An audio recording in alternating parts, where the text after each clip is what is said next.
মুর্শিদাবাদের ভরতপুর ২ নম্বর ব্লকের নাম পরিবর্তন করে সালার ব্লক ঘোষণা করার আবেদন নিয়ে বুধবার বিধানসভায় রাজ্যের মুখ্যমন্ত্রীর কাছে দরবার করলেন কান্দির বিধায়ক অপূর্ব সরকার। এদিন তিনি কি ঠিক জানিয়েছেন আসুন দেখে নেবেন বিস্তারিত আমাদের অল টাইম এমএসডি নিউজের পর্দায়। মুখ্যমন্ত্রীর দৃষ্টি আকর্ষণ করে সালার ব্লক নামটা পরিবর্তন, ভরতপুর থেকে সালার ব্লকের নাম পরিবর্তন করার কথা আবেদন করে। কারণ সালার কলেজ, সালার স্টেশন, পুলিশ স্টেশনের নাম সালার, স্কুলের নাম, কলেজের নাম সালার, হেলথ সেন্টারের নাম সালার।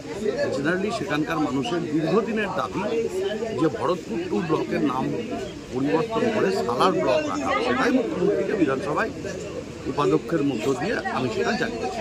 কি মনে হচ্ছে আগামী দিনে কি হতে পারে, আশ্বাস কি দিল?